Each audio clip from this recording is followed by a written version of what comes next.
자, 오늘 말씀의 제목은요, 하나님은 우리의 종이 아니라 우리의 주인이십니다 예요.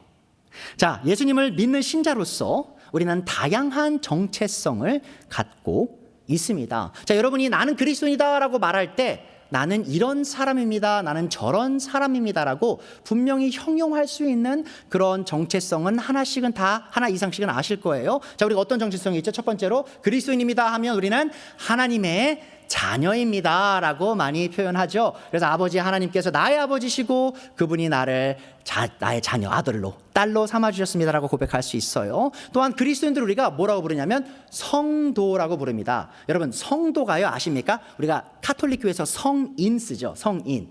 그 영어로 똑같은 단어예요. saint입니다. saint. 성도, 성인이 같은 단어예요. 자, 무슨 말이냐면 거룩한 사람이란 뜻이에요. 거룩한 무리들.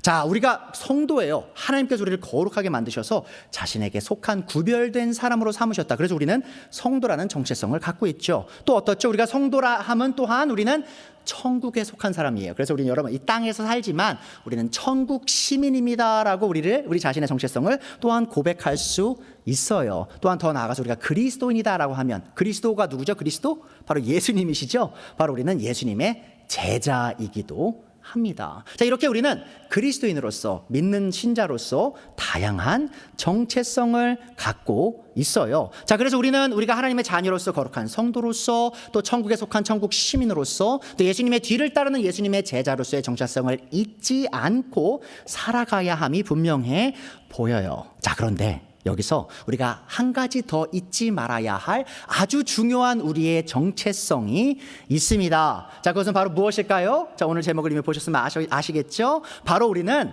하나님의 종인 사람들임을 우리는 잊지 말아야 한다는 것이죠. 자, 오늘의 본문에서 예수님께서는 우리를 하나님의 종이다라고 부르고 계세요. 자, 그렇다면 종이란 무엇입니까? 여러분, 우리가 하나님의 종이 되었다라고 말하는 것이 무엇을 의미할까요? 자, 쉽게 말씀드리면 이것은요, 바로 우리의 삶이 우리의 뜻과 목적을 이루기 위한 삶이 아니라 바로 하나님의 뜻과 목적을 이루는 삶을 살아가는 것을 의미하는 것이죠. 자, 무슨 말이냐면 우리의 삶을요, 하나님께 도구로 내어드리는 거예요. 우리의 삶이 목적이 아니에요.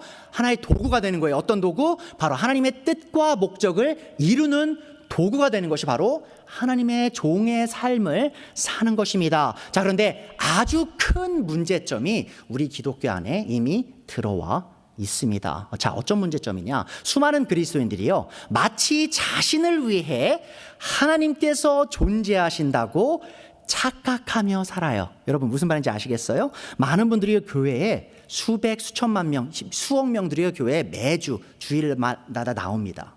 근데 그 중에 수많은 대다수의 사람들이요, 이런 생각으로 교회 가요. 아, 내가 교회 가서 하나님께 뭐 받아야지. 교회 열심히 나가서 내 뜻을 하나님께 이루어달라고 부탁해야지. 자, 이런 생각으로 신앙생활 하시는 분들이 너무나 많다라는 겁니다. 다시 말해서 적지 않은 그리스도인들이 하나님의 뜻과 목적을 이루기 위한 하나님의 종된 삶을 살기보다는 하나님을 이용하여 자신의 뜻과 목적을 이루기 위해 열심히 신앙생활을 하고 있다는 겁니다. 여러분, 저는요, 지금 신앙생활 열심히 안 하는 분 얘기하는 게 아니에요. 신앙생활 정말 열심히 하시는 분들이에요. 남들보다 더 열심히 희생하는 분들이에요. 근데 그 이유를 깊이 들어가 보면 하나님을 자신의 수단으로 여기는 거예요. 제가 아까 뭐라 그랬죠? 종의 삶은요, 내 삶을 수단으로 만드는 거예요. 그래서 그 수단으로 하나님께 영광 돌리는 거예요. 하나님의 뜻과 목적을 이루는 거예요. 근데 그게 지금 뒤바뀐 거죠. 뭐예요? 내 삶이 목적이에요. 내 쾌락이 목적이에요. 내 번영이 목적이에요. 그래서 하나님을 이용해서 내 뜻을 이루기 위해 열심히 신앙생활 하시는 분들이 너무나 많다라는 겁니다. 그들은 마치 하나님의 존재의 목적이 자신들의 원함과 꿈을 이루기 위한 것인 양 착각하며 살아가고 있어요. 자, 그리고 이렇게 생각하며 신앙생활을 하는 사람들은 자신이 하나님을 섬기는 것이 대단한 일인 양 착각을 하며 하나님께서 자신의 섬김에 대해 보상해 주셔야 한다고 교만하게 생각합니다. 그러니까 이런 생각하시는 분들 있죠. 하나님을 이용해서 내 뜻을 이루려고 신앙생활 하시는 분들은요, 항상 이렇게 생각해요. 내가 교회에서 봉사하는 것, 내가 교회에 낸 헌금, 내가 그동안 사용한 시간, 이 모든 것들이요, 엄청난 희생이에요. 그래서 하나님은 분명히 내 이 모든 희생을 보상해 주셔야 돼. 하나님은 나한테 빚졌어 라고 생각하면서 아주 교만하게 하나님을 대한다는 것이죠. 자, 이런 분들의 특징들이 있습니다. 자, 뭐죠? 자신의 원함이 이루어지기를 위해, 자신의 뜻을 이루기 위해 간절히 기도해요. 여러분, 기도 안 하는 게 아니에요. 간절히 기도해요. 열심히 새벽 예배 나와서, 금요철에 나와서 열심히 목이 터져라 기도하세요. 자, 그런데 열심히 기도하는 와중에 자신의 기도하는 그 기도 제목이 하나님의 뜻인지는 관심이 없어요. 이 기도 제목이 이루어졌을 때 하나님께서 영광 받으시는 것인지는 크게 관심이 없어요. 그냥 내가 바라는 것을 목청을 높여서 하나님께 울부짖는 거예요. 굉장히 이기적인 기도의 모습이죠. 또한 이런 분들은요, 자기가 원하는 것을 간절히 기도해요. 자, 그런데 문제가 있어요. 뭐죠? 하나님께서 그런 기도 잘 안 들어주세요. 자, 그럼 이분들 어떻게 반응할까요? 내가 이렇게 열심히 기도했는데 감히 하나님이 내 기도를 응답을 안 해? 하고 하면서 하나님의 선하심과 하나님의 권능을요, 의심하기 시작해요. 자, 그리고 이런 분들도 있어요. 자기가 바라는 걸 간절히 기도했어요. 근데 안 이루어졌어요. 그리고 결론을 내려요. 아, 하나님이 존재 안 하시는구나. 이런 식으로 하나님의 존재조차 의심하는 그리스도인들 있죠? 영어로 그리스도인들. 그리스도인이 아닌 거죠. 그런 식으로 신앙생활 하시는 분들이요, 너무 많아요. 또 자신이 열심히 주일 성수를 하고 새벽 예배와 금요철에 열심히 참여했고, 또한 11조와 특별 헌금을 열심히 했고, 또 교회에 나와 봉사를 열심히 했기 때문에 하나님께서 자신에게 돈과 건강을 주시고 자신의 배우자와 자녀에게 복을 주셔야 된다고 생각하시는 분들이 너무나 많습니다. 여러분, 이거는 제가 성도님들을 너무 탓하고 싶진 않아요. 왜냐하면 그렇게 설교하시는 목사님들이 너무 많습니다. 여러분, 교회에서 열심히 봉사하면 복 많이 받는 거 아시죠? 자녀들 다 잘 될 거 아시죠? 여러분, 배우자들 잘 되는 거 아시죠? 열심히 하셔야 됩니다라고 설교하시는 목사님들이 너무나 많아요. 근데 또 반면에 또 뭐가 있냐? 왜 그런 목사님이 많으신 줄 아세요? 그런 걸 좋아하는 성도님들이 또 많기 때문입니다. 굉장히 잘못된 모습이죠. 자, 또한 자신을 주의 종이라고 부르면서 성도들이 자신을 높여주기를 바라는, 자신을 섬겨주기를 바라는 목회자들이 적지 않게 많습니다. 여러분, 제가 정말 싫어하는 목회자의 호칭 중에 하나가 주의 종이에요. 우리 주의 종. 제가 주의 종 맞죠? 제 주의 종 맞아요. 근데 저만 주의 종인가요? 여러분 모두가 주의 종이에요. 근데 한국 기독교에요, 정말 잘못된 문화가 있는데 뭐냐면 목사님들을 주의 종이라고 부르면서요, 굉장히 높은 사람처럼 대해줘요. 어휴, 우리 주의 종님, 우리 주의 종님. 아니, 주의 종인데 왜 높여요? 낮은 사람이잖아요, 종이면. 자, 내가 주의 종이면, 제가 주의 종이면요, 여러분을 섬기는 종이 되어야 되겠죠. 하나님의 종이면 제가 여러분의 종이에요. 목사라고 해서 높은 사람이 아니란 말이죠. 자, 물론 여러분, 성도님들이 목사님들 권위 존중해 주시고 말씀 잘 따라야 되는 건 맞긴 해요. 자, 근데 그게 주의 종이라고 불리는 목사들이 스스로가 내가 주의 종이니까 나는 항상 상석에 앉아야 돼. 나는 항상 밥 먼저 먹어야 돼. 내 주차장은 항상 이렇게 따로 떼어져 가지고 누구도 주차하면 안 돼. 이런 식으로 해야 될까요? 아니죠. 성도님이랑 목사랑 다른 게 뭐가 있어요? 똑같은 입장에서 동등한 성도 형제 자매란 말이죠. 다만 말씀을 전하는 사람이기에 그 말씀이 선포될 때 그 말씀에 집중하시고 순종하셔야 되는 건 맞아요. 하지만 주의 종이는 스스로를 주의 종이라고 부르는 사람이 다른 사람이 나를 섬기길 바라는 모습을 보인다. 지금 뭔가 잘못된 겁니다. 정말 나를 주의 종이라고 인정하고 있는지 의심해 봐야 하는 심각한 상태라는 것이죠. 자, 이런 식으로 하나님을 섬기는 사람들은 하나님의 종된 삶의 참된 의미를 전혀 이해하지 못한 사람들입니다. 자, 오늘의 본문에서 예수님께서는 참되게 하나님의 종이 되어 하나님을 섬기는 사람의 자세에 대해 분명하게 보여주고 계세요. 자, 오늘 본문 다시 보죠.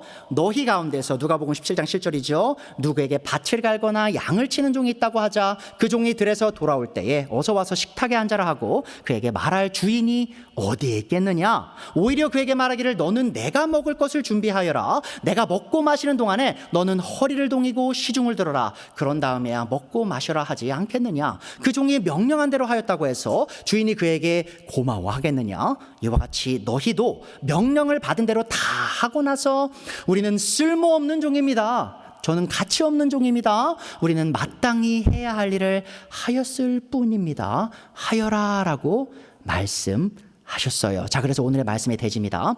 종인 우리가 주인이신 하나님을 섬기는 것은 너무나 당연한 것이기에 우리는 보상을 바라지 말고 겸손히 끊임없이 계속해서 하나님을 섬겨 나가야 합니다.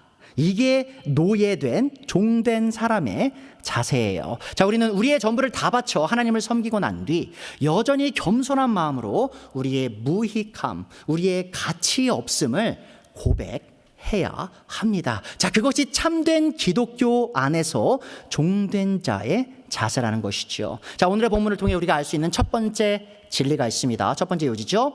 그리스도인인 우리는 하나님의 은혜로 하나님의 노예가 된 사람들입니다. 자, 오늘 본문 7절 다시 보세요. 너희 가운데서 예수님 말씀하시죠. 누구에게 밭을 갈거나 양을 치는 종이 있다고 하자.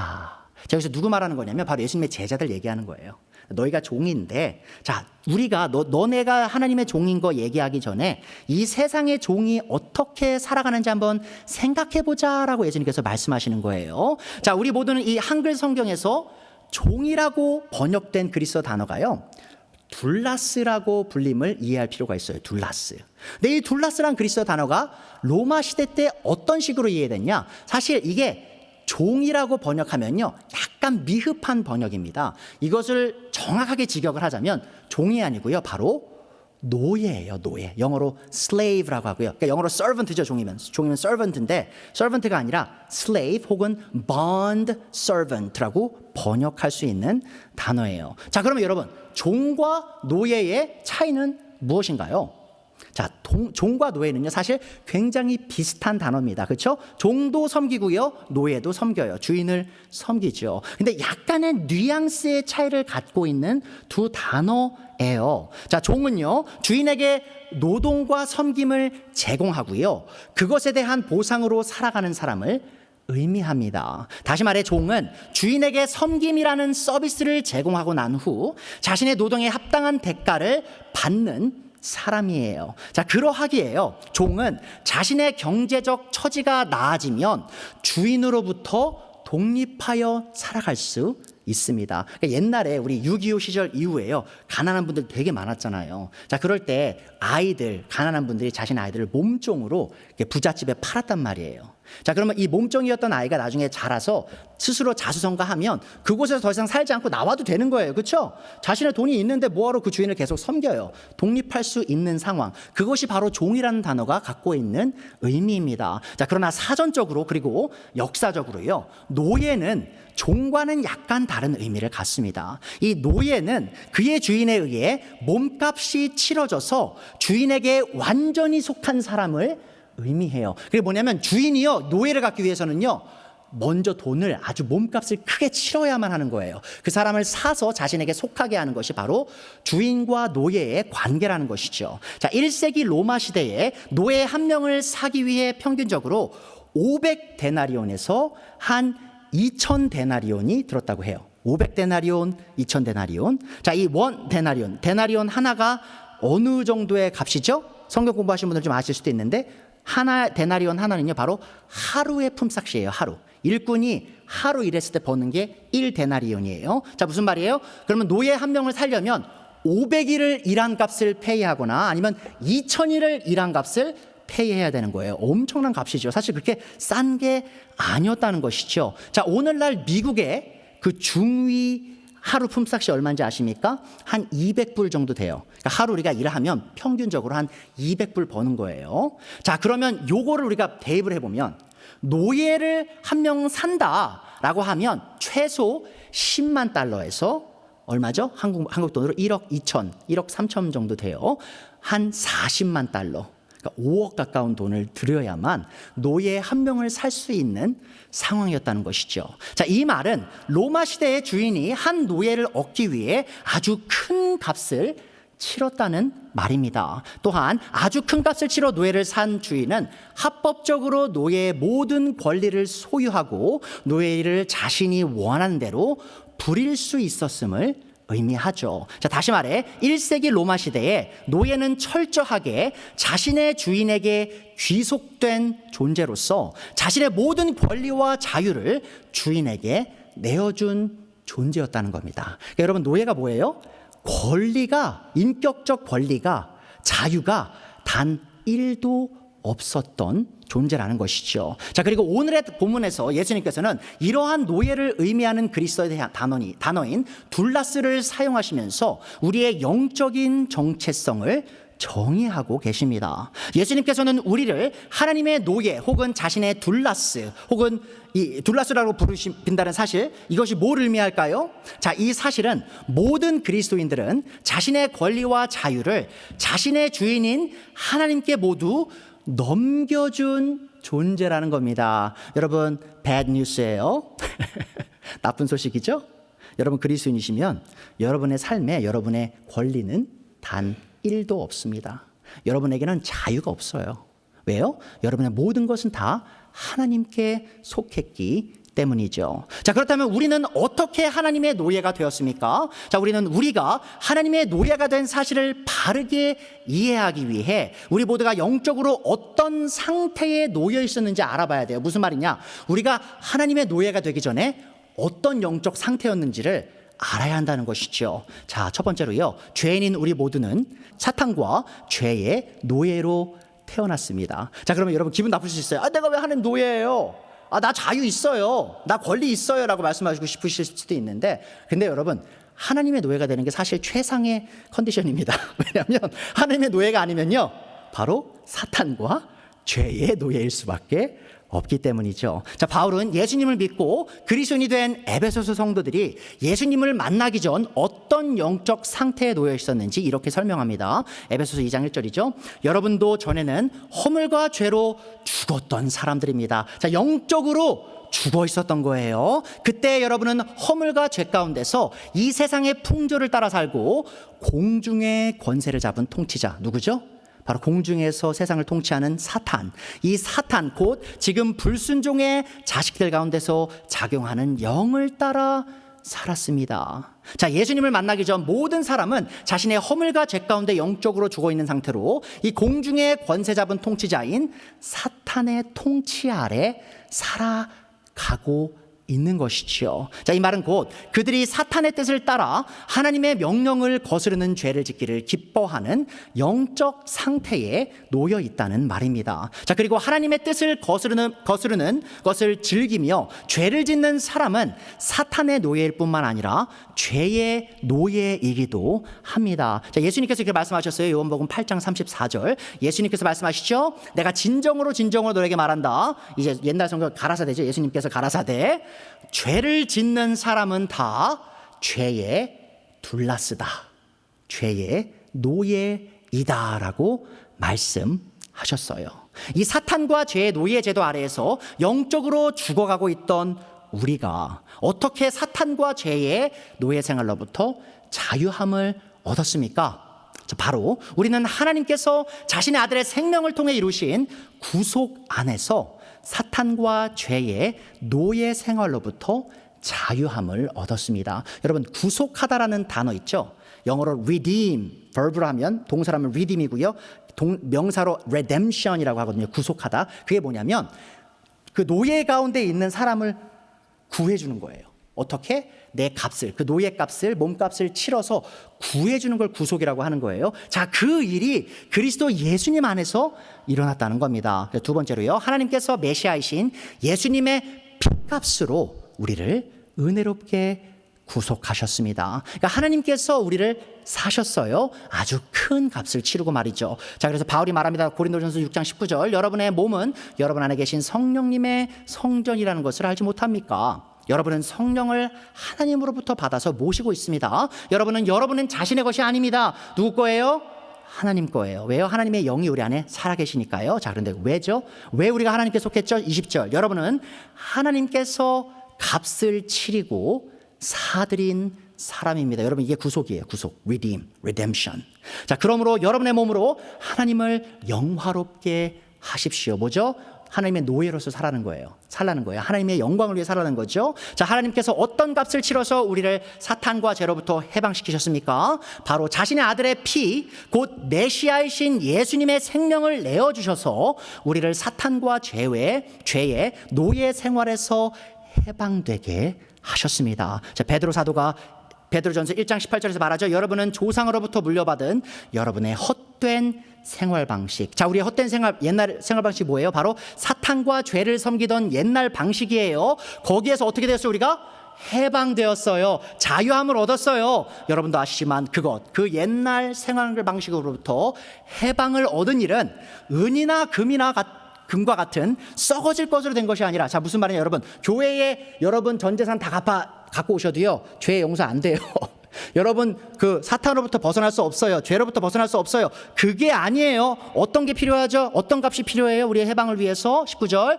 흠이 없고 티가 없는 어린 양의 피와 같은, 우리의 유월절 어린 양 되신 예수님의 피와 같은 그리스도의 귀한 피로 되었습니다. 자, 십자가에서 예수님의 피를 왜 흘리셨을까요?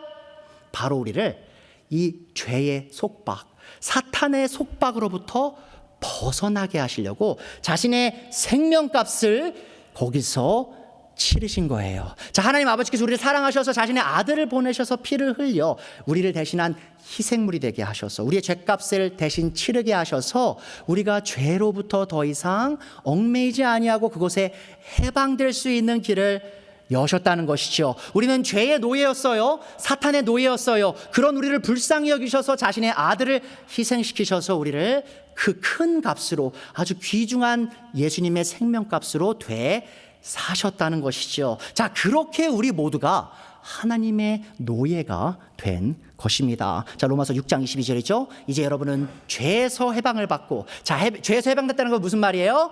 바로 하나님의 종이 되어서 다시 둘렀습니다. 자, 죄로부터 해방받는 건요, 곧 하나님께 속하는 거예요. 하나님의 속박되는 거예요. 자, 거룩함에 이르는 삶의 열매를 맺고 있습니다. 그 마지막은 영원한 생명입니다. 자, 보세요. 죄의 싹은 죽음이요. 자, 우리 죄값 때문에 우리 죄의 속박에서 영원히 고생하다 영원히 죽어야 되는 거예요. 하나님께 심판받아서 지옥에서 영원히 죽는 거예요. 자, 그런데 하나님 우리를 불쌍히 여기셨죠? 하나님의 선물은 우리 주 예수 그리스도 안에서 누리는 영원한 생명입니다. 예수님께서 우리를 그 죄의 속박에서 벗어나게 하시고자 죄값을 자신의 피값으로 대신 치러 주신 겁니다. 자, 오늘의 본문에서 예수님께서 우리 모두를 하나님의 노예라고 부르신 이유를 이제 여러분 다 이해할 수 있으시겠죠? 기분 나빠하실 필요 없어요. 하나님의 노예된 거 기분 나쁜 일 아닙니다. 되려 굉장히 기쁜 일이라는 것이죠. 자, 이 세상에 노예가 아닌 사람이 여러분 단 한 명도 없음을 기억해 주세요. 굉장히 중요한 진리입니다. 여러분들이 우리가 흑백 논리 저도 별로 안 좋아해요. 정말 제가 이제 그 철학도 공부를 좀 해보고 논리도 좀 공부를 해봤는데 이 흑백 논리가요 굉장히 나쁜 그 논리입니다. 자, 그런데 이 사실 있죠. 이 진리, 누군가의 노예가 된다라는 이 진리에 있어서는요, 여러분 흑백밖에 없어요.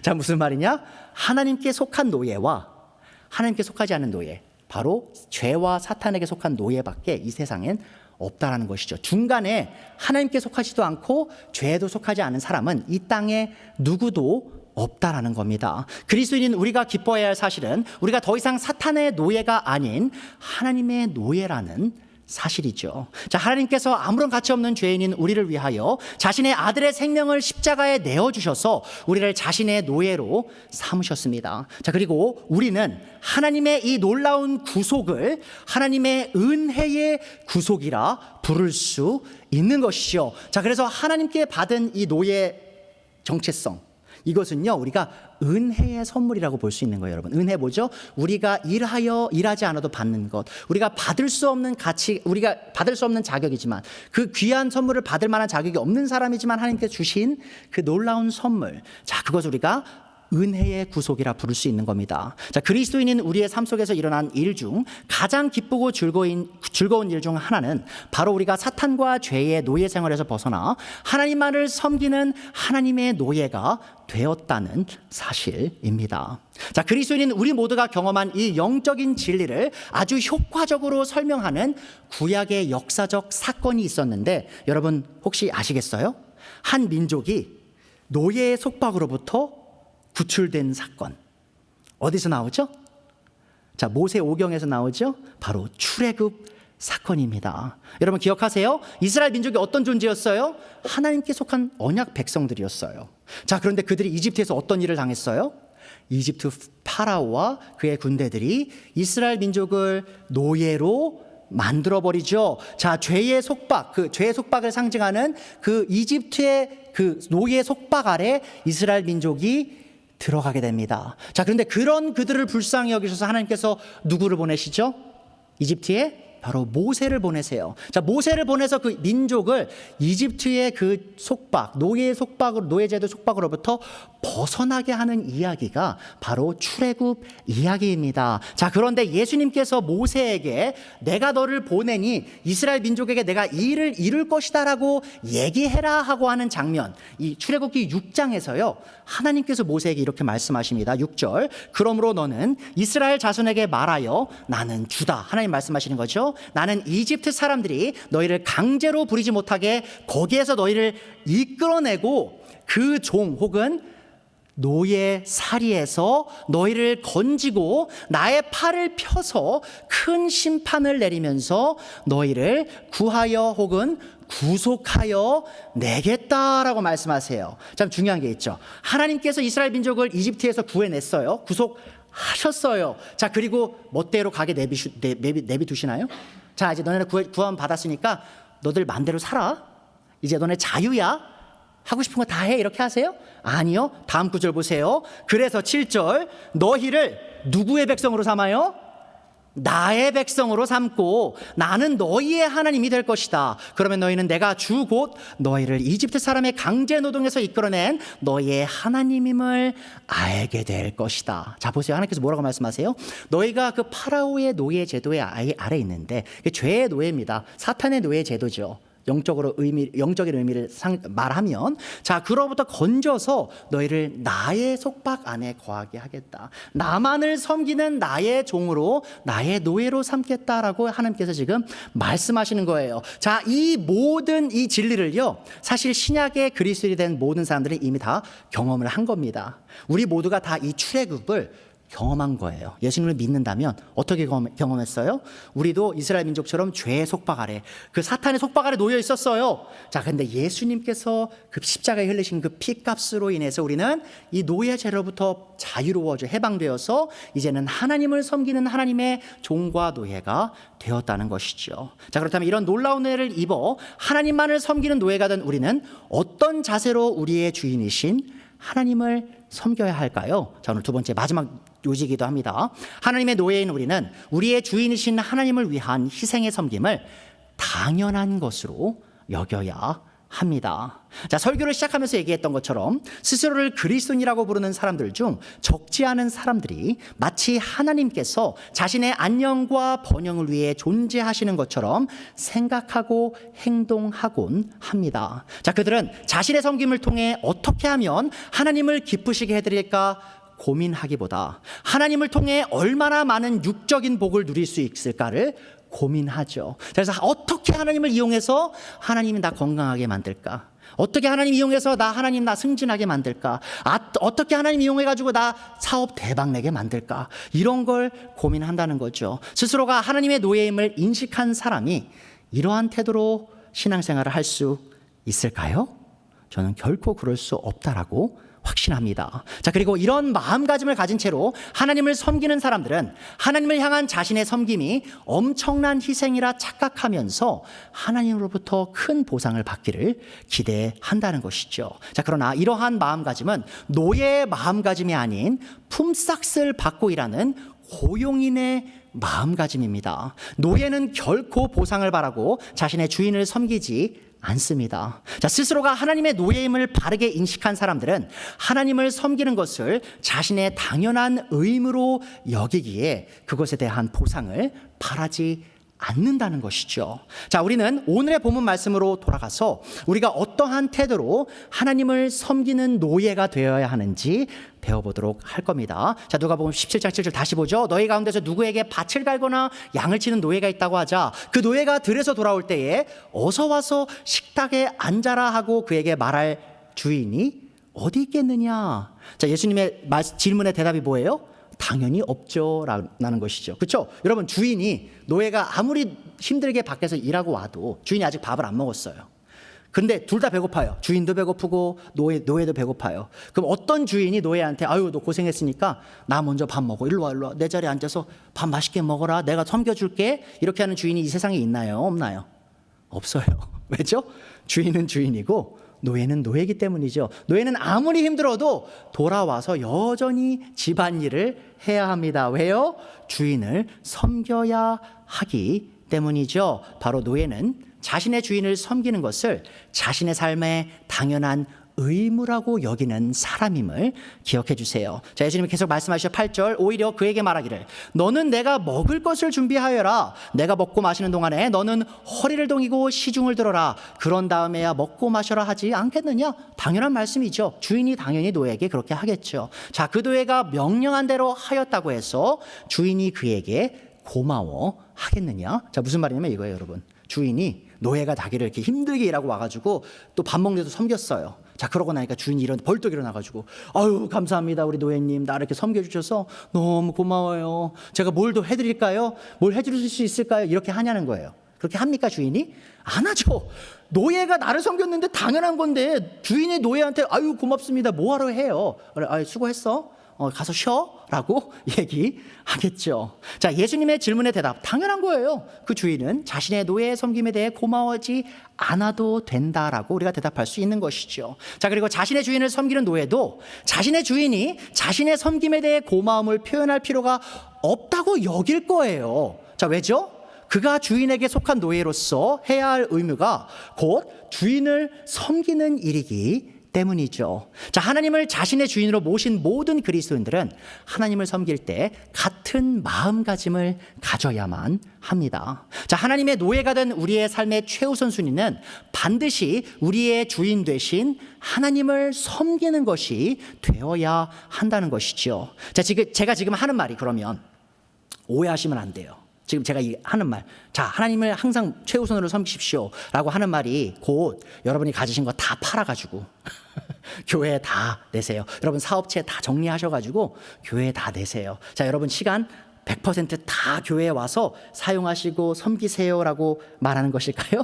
이렇게 오해하시면 안 되겠죠? 지금 그 말 하는 거 아닙니다. 자, 우리의 삶에 하나님을 섬기는 것이 최우선이 된다는 말은 되려 우리가 하는 모든 일의 목적이 하나님의 영광과 하나님을 섬기기 위한 것이 되어야 한다는 겁니다. 자, 우리는 지금까지 해왔던 것처럼 계속해서 직장인으로서 직장을 열심히 다녀야 합니다. 또한 사업가로서 사업을 열심히 최선을 다해서 관리해야 합니다. 또한 주부로서 집안을 최선을 다해 돌봐야 합니다. 또한 우리가 학생이라면 최선을 다해서 공부를 해온 것처럼 계속 공부해야 해요.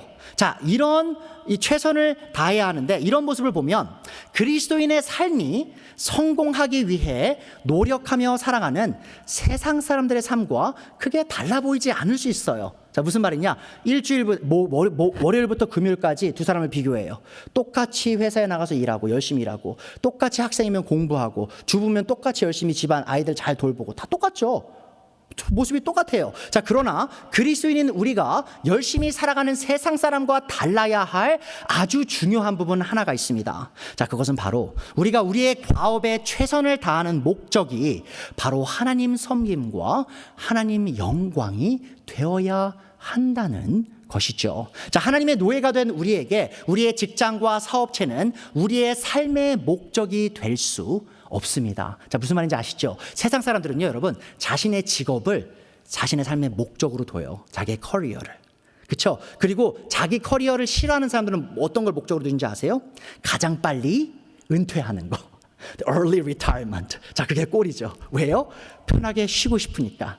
나 섬기고 싶으니까. 즐거운 거, 내가 즐거운 거 열심히 하고 오래오래 살고 싶으니까. 자, 그게 세상이 추구하는 바예요. 그들의 목적이에요. 삶의 목적. 자, 근데 그리스도인은 그러면 안 돼요. 자, 그리스도인은요, 자신의 삶의 목적을 이렇게 둬야 됩니다. 자, 우리는요, 우리의 직장과 사업체를 통해 버는 돈과 우리의 영향력을 수단으로 이용하여 하나님을 섬기는 일에 사용해야 합니다. 또한 여러분이 아이들을 돌보는 주부라면 여러분의 삶의 목적은 더 이상 여러분의 아이를 세상에서 성공하는 아이로 키우는 것이 되어서는 안 됩니다. 여러분, 아이 있는 부모님들 잘 들으세요. 교회 내에 이러한 세태가 지금 팽배합니다. 많은 교회에 나오시는 어머님들, 아버님들이요, 자녀들 공부만 잘하면 된다고 생각하세요. 내가 애들 공부 잘해서 좋은 대학 가고 좋은 직장 보내면 난 성공한 부모라고 착각하는 그리스도인 부모가 너무 많아요. 완전 F입니다. 애가 자기 열심히 할 수 있어요. 똑똑할 수 있어요. 좋은 대학 가고 좋은 직장 얻을 수 있어요. 근데 어떻게 살죠? 자기 자신만을 위해 사는 아이로 키웠다면 하나님께서는 그런 부모에게 낙제점을 줘요. F를 줍니다. 자, 그러면 주부의 목적이 뭐가 돼야 돼요? 아이를 잘 키워야 돼요. 아이들 열심히 공부하게 도와주는 거 맞아요. 근데 왜 그렇게 해야 돼요? 아이들이 자신의 재능을 이용해서 뭘 하게 해줘야 돼요? 하나님을 섬길 수 있도록 격려하는 그런 인도자가 되는 게 바로 부모의 몫이에요. 자, 그런데 그런 걸 생각하지 못하고 그냥 내 아이가 이 땅에서 성공만 하면 아유, 좋은 간증 세운 거지라고 착각하시는 그리스도인들, 지금 하나님의 노예로서의 삶, 낙제점으로 살아가고 있는 것입니다. 자, 이러한 삶이 하나님을 섬기는 것을 자신의 삶의 당연한 의무라고 여기면서 살아가는 하나님의 노예가 된 사람의 삶입니다. 어떤 삶이에요? 바로 내가 내 모든 삶에 있는 것들을 다 수단으로 이용해서 하나님께 영광을 돌리기 위한 그 삶을 사는 것, 하나님의 뜻과 목적을 위해 사는 삶, 그 삶이요 바로 하나님의 노예된 삶이라는 것이죠. 자, 그리고 우리가 이렇게 하나님을 섬기는 것을 우리의 삶의 가장 큰 의무로 여기고 살아갈 때 우리가 하나님을 섬길 수 있는 사실 자체만으로 만족하고 기뻐하게 될 것입니다. 그러니까 여러분, 우리의 끝이죠, 끝. 우리의 삶의 목적이요 바로 이거예요. 하나님 섬기는 거예요. 그 이상이 없는 거예요. 그것만으로 만족하는 것이죠. 자, 그리고 하나님을 섬기는 삶 자체를 기뻐하는 사람은 자신의 섬김에 대한 보상을 하나님께 요구하지 않을 거예요. 왜요? 내가 하나님을 섬긴 이유가 뭐 칭찬받으려고 상 받으려고 한 게 아니에요. 그냥 하나님을 섬기는 게 기뻐서 한 거거든요. 왜죠? 하나님을 사랑하니까요. 나를 그 죄의 속박에서, 사탄의 속박에서 구해주신 그분이 너무 감사하니까 하는 거기 때문에 그 보상 많이 안 해주셔도 상관없다라고 생각하며 살아간다는 것이죠. 자, 하나님을 섬기는 우리는 하나님을 섬기면서 왜 그러면 보상을 요구하지 말아야 할까? 바로 그 이유가 여기 있습니다. 노예는 자신의 주인을 섬기면서 자신의 섬김에 대한 보상을 바라지 않기 때문입니다. 그게 바로 노예가 하는 거예요. 누가복음 17장 10절이죠. 이와 같이 너희도 명령을 받은 대로 다 하고 나서, 자, 우리가 이렇게 말할까요? 다 했으니까 주인님 나 잘했죠? 칭찬 좀 해줘요. 가서 맛있는 디저트 좀 갖고 와봐요. 나 좀 먹게. 열심히 잘했죠? 그게 아니죠. 예수님 뭐라고 말씀하세요? 우리는 이렇게 말해야 돼요. 쓸모없는 혹은 가치 없는 종입니다. 노예입니다. 모든 걸 다 하고 나서도 우리는 여전히 쓸모없어요. 여전히 가치 없어요. 왜죠? 우리는 마땅히 해야 할 일을 하였을 뿐입니다 라고 말하라는 것이죠. 자, 노예가 노예로서 자신의 주인을 섬기는 일은 대단하고 칭찬받을 일이 아니라 노예가 해야 할 아주 당연한 일입니다. 자, 그러하기에 노예가 주인을 섬겼을 때 그는 자신의 섬김에 대해 대단히 여길 필요도 없고요, 보상을 바랄 필요도 없습니다. 자, 그런데 스스로를 하나님의 종 혹은 노예라고 인정하는 많은 그리스도인들이 하나님을 향한 자신의 섬김을 대단한 것이라고 여기고요, 또한 하나님께 큰 보상을 바라고 기대하며 교회에 나와 봉사하고 있습니다. 여러분, 제가 무슨 말 하는지 아실 거예요. 제가 안 들어드릴게요. 교회에서 정말 열심히 하시는 분들이 있어요. 근데 그분들이랑 대화를 나눠보면요, 좀 껄끄러워요, 대화하기가. 이분과 더 이상 친해지고 싶지 않은 분들이 있어요. 왜요? 너무 열심히 하시는데 그렇게 자랑을 하세요. 자기가 여기서 뭘 했는지, 어떤 희생을 치렀는지, 어떤 노력을 했는지. 목사님들 간증도 제가 듣다 보면 정말 못 들을 때가 있어요. 끌 때가. 뭐냐면 대단한 분들 맞아요, 여러분. 그분들 대단하지 않은 거 아니에요. 정말 많은 희생 치른 거 맞아요. 그런데 그 희생이 하나님을 위한 희생이 아니었던 건 확실해요. 왜죠? 지금 알아달라고 난리잖아요. 내 이만큼 희생했다고 알아달라고 지금 목청 높여서 아주 교만한 모습 보이고 있잖아요.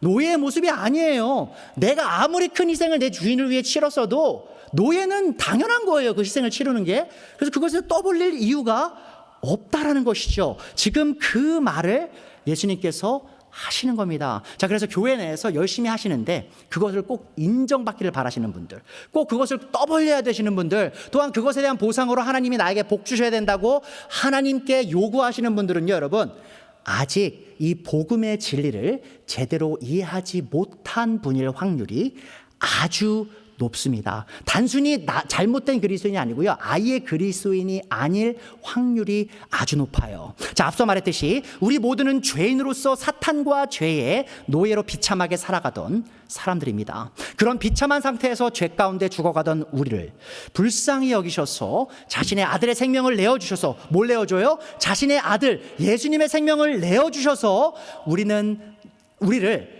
바로 이 노예의 제도로부터 건져내셔서 자신의 사랑의 대상이 되게 하셨어요. 자신에게 속해서 자신만을 섬기게 우리를 변화시켜 주셨어요. 자, 그 복음의 진리를 아는 사람이 하나님께 더 많은 것을 바랄까요?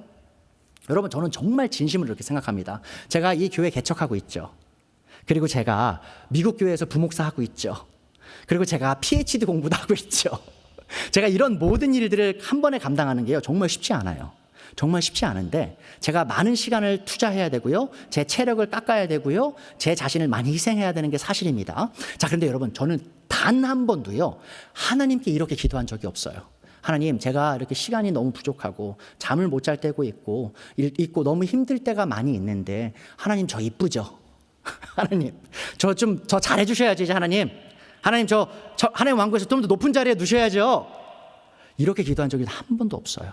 그렇게 생각한 적도 한 번도 없어요. 왠지 아세요, 여러분? 제가 얼마나 더러운 죄인인지 제가 너무 잘 알거든요. 하나님이 저를 구원하시기 전에 제가 얼마나 추악한 사람이었는지 제가 잘 알거든요. 제가 그 죄의 속박에서, 그 사탄의 속박에서 얼마나 비참한 상태였는지 제가 너무 잘 알거든요. 그런 저를 건져주신 분에게 감히 제가 하나님, 저 더 큰 보상 주세요라고 말할 필요가 없어요, 저는. 왜죠? 이미 주신 은혜가 너무 커서, 이미 주신 보상이 너무 커서 자신의 아들의 생명을 저에게 주셨는데 제가 뭘 더 바래요? 그냥 제가 하나님을 섬길 수 있다는 자체가 특권이며 은혜입니다라고 눈물을 흘리며 감사할 뿐이라는 것이죠. 여러분, 이건 제 진실한 간증입니다. 정말 제가 하나님을 위해서 복음을 전할 수 있고 여러분을 섬길 수 있고 공부를 할 수 있다는 사실 자체가 저는 너무 감사해요. 가끔 저는 소름이 돋을 때가 있어요. 제 삶을 돌아볼 때. 어떻게 다 같이 쓰레기 같은 사람이, 어떻게 이렇게 사람들을 도울 수 있는 사람이 될 수 있었을까? 어떻게 이 위치에서 하나님을 섬기는 사람이 될 수 있었을까? 감사할 뿐이라는 것이죠. 하나님께 더 이상 바랄 것이 없다라는 겁니다. 자, 이렇게 정말 이 하나님의 노예가 된 사람은요, 하나님께 보상을 바라지 않아요. 자, 그런데 중요한 게 있어요, 여러분. 자, 그러면 오해하실 수 있어요. 이렇게, 우리 조영희 목사가 그럼 이렇게 얘기하는 거구나. 당신들 아무리 노력해도 희생해도 아무 보상 못 받아. 그렇게 얘기하는구나. 지금 제가 그 얘기하고 있는 걸까요? 아니에요, 여러분. 자, 여러분은요, 하나님께 보상 요구하실 필요 없습니다. 자, 근데 중요한 게 있어요. 하나님께서요, 자신을 섬긴 모든 자들에게요, 아주 풍성하게 보상해 주시는 주인이시라는 사실을 여러분이 또한 잊지 않으시길 바랍니다. 자, 예수님께서는 누가복음 12장에서, 자, 오늘 본문이 어디예요? 누가복음 17장이죠. 근데 누가복음 12장에서요, 이미 하나님께서 자신의 종들에게 풍성하게 보상해 주시는 분이라고 말씀하셨어요. 누가복음 12장 42절이죠. 주님께서 말씀하셨다. 누가 신실하고 슬기로운 청지기냐? 주인이 그에게 자기 종들을 맡기고 제때의 양식을 내주라고 시키면 그는 어떻게 해야겠느냐? 주인이 돌아와서 볼 때에 그 종이 그렇게 하고 있으면 뭐예요? 명령에 순종하고 있으면 그 종은 어떤 종이에요? 복이 있는 종이에요. 자, 왜 복이 있어요? 44절, 내가 진정으로 너에게 말한다. 주인께서 자기의 모든 재산을 그에게 맡기실 것이다. 자, 무슨 말이에요? 하나님께서 신실하게 자기를 섬기는 자가 있으면 그것에 대한 보상을, 그것에 대한 칭찬을 분명히 하실 것이라는 거예요. 또한 이 보상에 대해서 예수님이 누가복음 18장 다음 장에도 이렇게 말씀하십니다. 29절 예수님께서 그들에게 말씀하셨다. 내가 진정으로 너에게 말한다. 하나님의 왕국을 위하여, 하나님의 영광을 위하여, 하나님을 섬기기 위하여 집이나 아내나 형제나 부모나 자식을 버린 사람은 이 세상에서 여러 갑절로 받을 것이고, 뭘 받아요? 보상이죠. 또한 오는 세상에서 영원한 생명을 받을 것이다.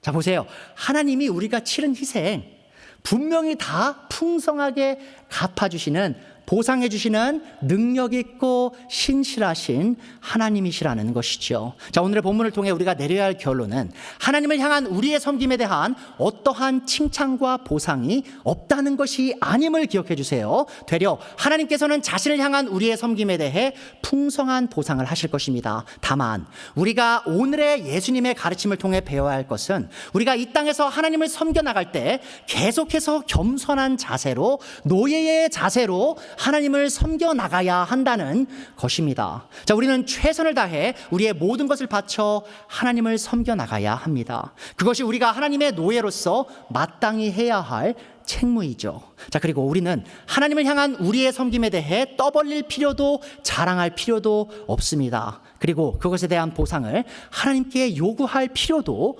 없어요. 자, 모든 것을 보시고 모든 사람의 의도를 꿰뚫어 보시는 하나님께서 이미 우리가 하나님께 받은 하나님께 얼마나 많은 희생의 섬김을 드렸는지 잘 알고 계십니다. 그러니까 여러분이 목소리 높여서 하나님, 나 이만큼 희생했으니까, 이만큼 섬겼으니까 이만큼 복 주세요라고 말씀 안 하셔도요, 하나님이 다 아신다는 거예요. 이미 다 기억하고 계시니까 굳이 떠벌리실 필요 없다는 겁니다. 자, 하나님께만 떠벌리실 필요 없으실 뿐만 아니라 서로에게도 떠벌릴 필요 없어요. 자랑할 필요가 전혀 없어요. 왜죠? 하나님께서 잘 알아서 보상해 주실 것이기 때문이죠. 자, 예수님께서는 자신으로 인해 자신의 제자를 섬기는 사람이 받을 사람의 보상에 대해서 이렇게 말씀하십니다. 마가복음 9장 41절이에요. 내가 진정으로 너에게 말한다. 너희가 그리스도의 사람이라고 해서 너희에게 물 한 잔이라도 주는 사람은, 자, 여러분 보세요. 물 한 잔 주는 게 그렇게 대단한 일인가요? 대단한 섬김인가요? 아니요. 그런 큰 섬김 아니죠. 자, 보세요. 절대로 자기가 받을 상을 잃지 않을 것이다. 여러분, 하나님께서 여러분이 예수님으로 인해 다른 분들을 섬길 때 있죠. 자, 그 작은 섬김도요, 절대 잊지 않으세요. 그것에 대한 보상을요, 아주 풍성하게 여러분에게 주시는 능력 있으신 분이 바로 여러분의 하나님임을 기억해 주십시오. 자, 그리고 우리가 예수님께서 재림하실 날까지 겸손히 묵묵히 하나님을 섬겨 나간다면 우리는 재림의 날에 우리의 주인이신 예수님께서 자신의 노예인 우리를 섬기시는 놀라운 광경을 목도하게 될 것입니다. 여러분, 이런 느낌 받으실 수도 있어요. 아, 하나님이 우리에 대한 그런 완전한 섬김, 우리에게 완전한 섬김을 요구하시는구나. 좀 너무한 섬김이 아닐까? 어떻게 그렇게 무리한 요구를 하시지? 라고 생각하실 수 있는데요. 그게 무리한 요구가 아닌 이유가 바로 여기서 나옵니다. 자, 보세요. 예수님께서 재림하신다는 약속이 있어요. 예수님 다시 오십니다. 자, 그 날에요, 예수님을 신실하게 섬긴 자에게 예수님께서 직접 주실 보상이 뭔지 보세요. 누가복음 12장 35절. 너희는 허리에 띠를 띠고 등불을 켜놓고 있어라. 마치 주인이 혼인잔치에서 돌아와서 문을 두드릴 때에 곧 열어주려고 대기하고 있는 사람들과 같이 되어라. 주인이 와서 종들이 깨어있는 것을 보면 뭐예요? 지금 주인을 바르게 기다린 거예요. 순종한 거예요. 주인을 섬기고 있던 거예요. 자, 그 종들은 복이 있어요. 왜 복이 있죠? 보세요. 37절 후반부. 내가 진정으로 너에게 말한다. 그 주인이 뭐래요? 허리를 동이고 그들을 식탁에 앉히고 곁에 와서 시중들 것이다. 자, 보세요, 여러분. 아까 예수님이 물었죠. 노예가 밖에 나가서 하루 종일 일하고 돌아왔을 때 주인이 노예님 고생하셨습니다. 와서 식사하세요 라고 말할 주인 없다고 했죠. 그럴 주인 이 땅에 없다고 했죠. 자, 근데 그럴 주인이 여기 있네요. 하나님이 지금 뭐라고 하세요? 자기에게 순종한 노예들, 종들을 지금 어떻게 섬긴대요? 허리를 동인다는 게 무슨 의미인지 아십니까? 노예의 위치에 가는 거예요, 여러분. 노예들만 허리를 동입니다. 양반들은요, 우리 한국식으로 양반들은요, 허리 안 동였어요, 옛날에. 허리 동이는 건요, 지금 팔을 걷어붙여가지고 일하려고 하는 모습이거든요. 왜? 지금 누가 일을 하고 있어요? 예수님께서 재림의 날에 우리에게 보상해 주실 때 어떻게 보상해 주신지 아세요? 우리가 예수님 섬긴 그 모습 그대로 노예의 모습으로 우리를 섬겨 주신다는 이 약속을 주신 겁니다. 여러분, 저는 이걸 생각할 때요, 눈물을 흘리지 않을 수가 없어요. 왜죠? 아니, 나를 구원해 주신 것도 감사한데, 나를 자신의 노예로 만들어 주신 것도 감사한데 거기서 멈추지 않아요. 하나님은 예수님 거기서 멈추지 않으세요. 재림하셔서 저를 제 종이 되어서 섬겨주신대요. 자, 그 주인, 이 주인이요, 바로 우리의 하나님이십니다. 우리의 주인 예수님이시죠. 예수님은 정말 섬김받기에 합당하신 놀라운 주인이심을 여러분이 기억해 주셨으면 좋겠습니다. 자, 이런 주인을 섬기는 우리가요, 세상에서 가장 행복한 노예들입니다. 여러분, 영어로 악시모론이라고 하죠. cold fire, hot ice. 악시모론이죠. 앞뒤가 안 맞는 거. 노예는 행복할 수 있나요? 노예는 행복할 수 없죠. 속박돼 있으니까. 그런데요, 우리가 예수님을 주인으로 섬기면 우리는 세상에서 가장 행복한 노예가 될 수 있습니다. We are the happiest slaves when we take Jesus as our Lord and Savior. 자, 그래서 우리의 문제점이 있다고 했죠. 수많은 그리스도인들이 마치 자신을 위해 하나님께서 존재하신다고 착각하며 살아갑니다. 하지만 자, 보세요. 제가 종이 잘못된 번역이라고 말씀드렸죠. 종이 아니라 노예인 우리가 주인이신 하나님을 섬기는 것은 당연한 것이기에 우리는 보상을 바라지 말고 겸손히 계속해서 하나님을 섬겨 나가야 합니다.